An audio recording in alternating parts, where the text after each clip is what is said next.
Alright, so let's make a spacer for if you need to take your crumb tray out of your Glowforge and get your material up to the same height as one of their preset materials.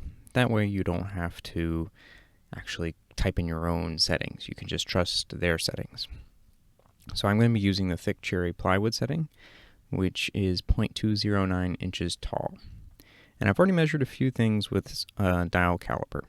So the first one, this is the height of the crumb tray, and that's from the top of the crumb tray down to the bed.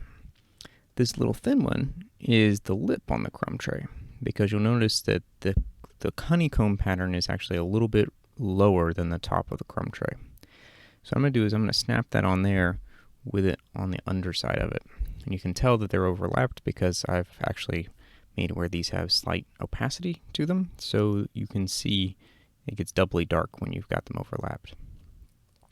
Okay, so if I subtract this one from this one, the way I'm going to do that is make sure that the thing I want to subtract is on top by clicking this button here on the top, raise to the top.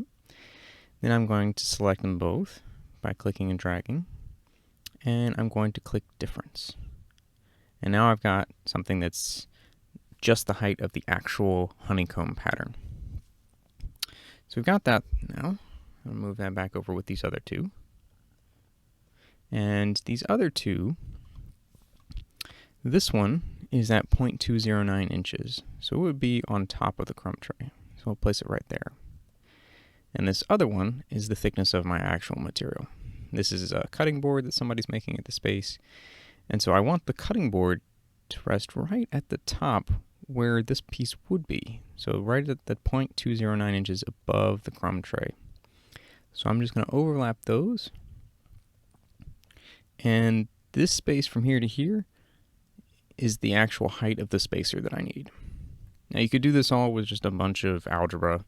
Actually, it's not even algebra. It's just kind of simple adding and subtracting things. But this is kind of a nice visual way to do it. What I'm going to do is I'm going to take this and subtract it from the one below. So I'm going to first grab these two and pull them to the side because I no longer need this piece. So I'll delete that. Pull it back to the center. I'm going to make sure this one's on top by raising it to the top. If you don't do that, so let's say we put it on the bottom, watch what happens when I take the difference. It subtracts the wrong thing. So it always takes whatever's on top and subtracts it from the thing that's below. So let's go ahead and do difference. And this is the height of the material I need. But there's kind of a suspicious border here. You'll notice that the bounding box is actually taking up more space than it should. So let's examine this with the node editing tool. You'll notice that there's this extra node up here, which sometimes happens when you're doing difference commands, and those difference commands deal with shapes that are overlapping on borders. So I'm just going to select that and click delete. And then I'm going to grab both of these nodes and I'm going to select this one that says make selected segments lines. And now it should work just fine. Okay, so I've got the size vertically that I want. I'm going to save. Now we just got to figure out horizontally, and then we need to add some tabs because I'm going to have maybe 3 of these spacers that will interlock with 3 more spacers that look exactly the same. So to do this, I'm going to go ahead and change this to maybe 8 inches. That's just because it's a cutting board and it's relatively long. And then I'm going to add another rectangle, and I'm going to set the width of this rectangle to the thickness of the material I'm making the spacer out of. So I'm going to use 1/4 inch Baltic birch plywood from Home Depot, which is exactly, well, it's roughly 0.209 inches. Press enter. I'm just going to snap this on the edge. I'm going to zoom in a little bit, and then I'm just going to scale it a little bit. I want it to be more than halfway. That way I don't have to worry about these tabs interlocking, but halfway is fine. All right, so that's going to be one of the little cutouts, sort of. I'm going to duplicate it and duplicate it again, so I'll have 3 of them. Now this is not how I want them spaced. I'd rather them be spaced evenly. So what I'm going to do is select them all, go to Object, click on Align and Distribute, and I'm going to use this Distribute option right here. Distribute centers equidistantly horizontally, so that now they're evenly spaced. And then I'm going to group them by typing Control G. You could also do that by going to Object and clicking on Group right up here.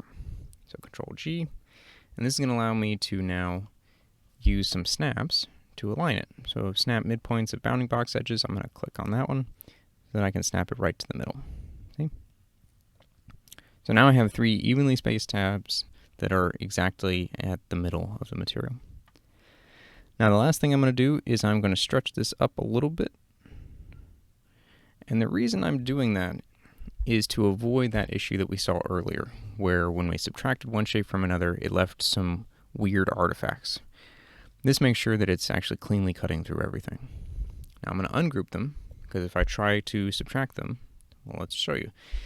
If I try to subtract these using the difference command while they're still grouped, nothing happens. And that's going to be pretty common when you try to use the difference command while you have grouped things.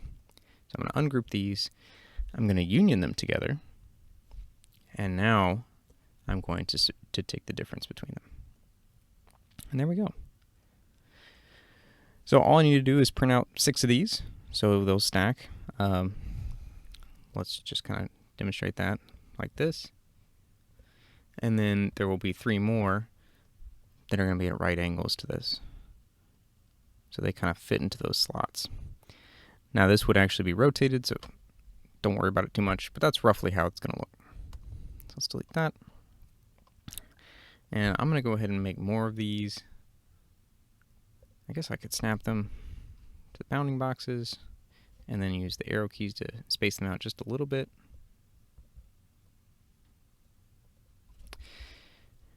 Now when I print these, they're not going to be quite the right height because of the thickness of the laser itself. So what I could do is adjust for the kerf here, but the kerf of the laser is about 0.006 of an inch, so it's not going to make a terribly large difference.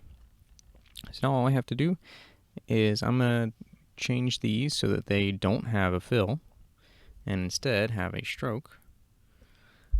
Now that looks ridiculous, but it's going to follow the center line, so as far as the laser is concerned, this works fine.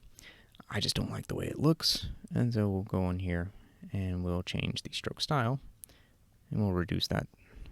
I'm going to set this, let's change it to inches, and 0.006. Press enter. And there we go.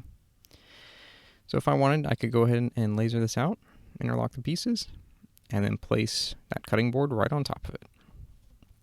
Alright, if you have any questions, please post them in the comments, or if you'd like to see me do tutorials on other sorts of topics, just let me know. Alright, take care.